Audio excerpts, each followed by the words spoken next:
Hello, hello, hello, good people. Hello, good people. I am Dr. Hollie Kelly, and this is Dr. Kelly's Perspective for Wednesday, October 8th or 9th. Where are we? October 9th. We're at the 9th. I am coming before you slightly different location, but nonetheless, so thank you for jumping in and joining me. Hope you can hear me because I'm in a hotel, so I'm not trying to be super loud here at 4 a.m. on the West Coast. Yikes, yeah, 4 a.m. Okay, so let's jump right in. I entitled this perspective, Adjust. Hey, Ty. Hey, Elliot. Again, thanks for joining me. So what are you talking about, adjust? Because yesterday, I was talking about we've got to listen. If we're going to actually seek out feedback and the perspectives of other people, then if we're going to do that, what are we going to do with the information? And that's what I'm saying, adjust. This is something that I learned, and I am still learning. Hey, Joe. Hey, Bridget. I am still learning this. Some of us have a longer and a harder lesson to learn than others. And this is what I'm saying. For years and years, I believed, honestly speaking, I promise you I'm not kidding. I believed that everybody thought like I did. Everybody reacted like I did. They figured out things the way I did because it just seemed so natural to me. Duh. So because I'm not very easily offended, I would say things, and then when people were offended or, felt hurt, I just didn't get that. For real, I'm serious. I did not understand why anybody would be offended by what I just said. Why are you acting all hurt by what I just said? And so it took a trail of broken relationships behind me to get a clue. And it's following because it's all lining up with adjust. I eventually began learning when I became, not because of time, let me say this, time alone didn't do it.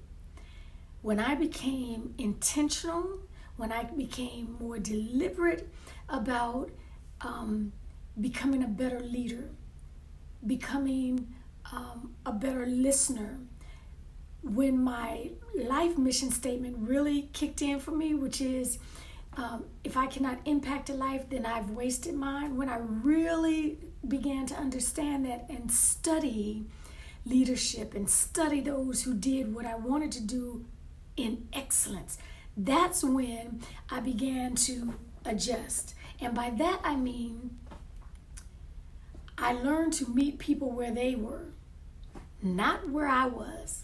And I'm not talking an arrogance level like, oh, they're beneath me. I'm not talking that at all. I'm simply saying, if they like small talk, guess what? I don't need to run in and jump right to what I need. And this is what I need, and we need to get this done, and I need you to get it.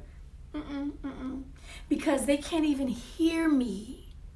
They can't even hear me until they've been heard. They can't hear you either. And so I'm just saying, when I say adjust, where people are, I'm praying, Sister Roan, I am praying, continue to be praying. Wherever they are, we need to try to meet them. And in talking to myself, I have asked myself, well, why do I always have to be the one? And the answer that I came up with on my own years ago and continue to even share with people is, whoever has the more tools, whoever is more able, whoever has enough capacity to bend, to twist, to adjust, whoever has the most tools in their toolkit is the one who has the responsibility. The onus, I believe, is on the one who has the privilege of leadership. If you've been given the privilege, the awesome privilege to lead others, to influence others, and you have the capacity, you have the awareness to meet people where they are, then it becomes your responsibility. And we will teach others, because again, it's about relationship. Everything, nothing that you can think of will get accomplished. No great successes, no great marriages, no great child rearing, no great businesses.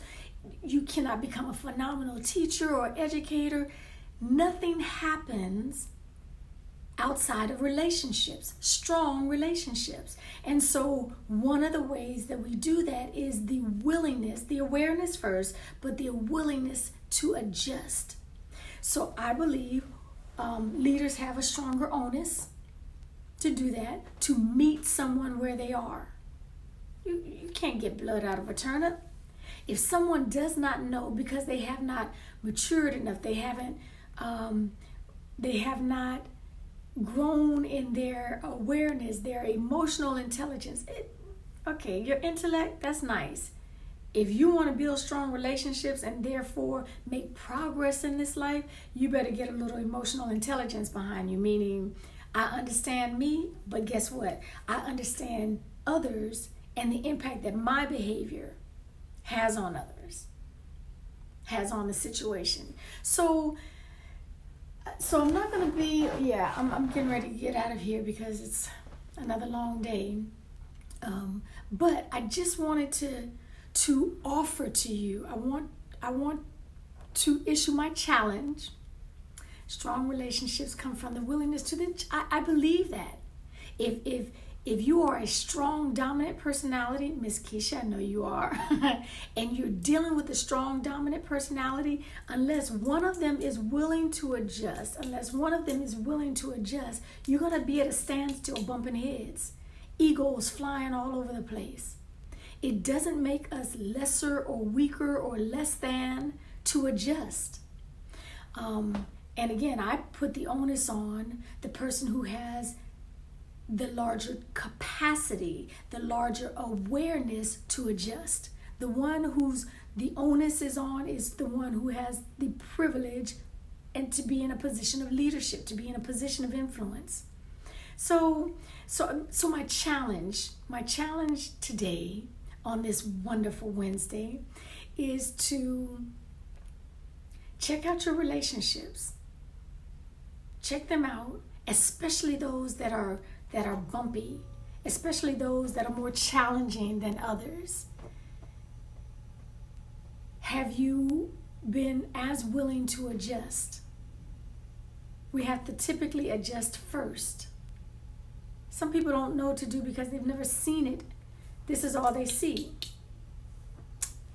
Meet people where they are. This is true. It's just, listen, this is what happens if we don't. Nothing happens. Nothing happens. If they don't have the capacity, if they don't have the awareness to get larger and have more awareness that this doesn't work very well for them. So let me go another route. I'm still going where I'm going. The end result will still be I'm going to get where I'm getting, but I have to recognize that I got to make a left here. I need to slightly adjust. I need to say it a different way that they can hear it. We got to meet people where they are, or nothing happens. We remain right here.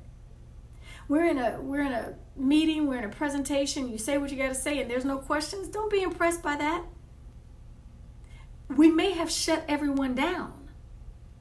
Well, they didn't even have any questions. Okay, well, don't be impressed by that, because people are always thinking, even if it doesn't come out of their mouths. Okay, so did the way we present our idea, our need to change, did that shut them down? Okay, so we have to meet them where they are, if where we want to go is that important to us. If it's not important, then stay here and do this all day long. But there's going to be a trail of brokenness left behind you. A whole little trail of broken relationships, maybe broken people. And if we've been given the privilege to lead, then we have a responsibility to build, to create, to make more effective, to make more efficient and not break and destroy and decrease. That's the opposite of what our intent should be. So whoever has the bigger capacity to adjust, that's who the onus is on. But then this is just Dr. Kelly's perspective. I'm just telling you. Okay, listen, thanks for joining me. Thanks for sharing me out. Make it a wonderful Wednesday. And the challenge is to go check your relationships. Are there some places that you could adjust because you have the capacity to? I'm just asking. Until then, take real good care of yourselves. Until next time, take good care of yourselves.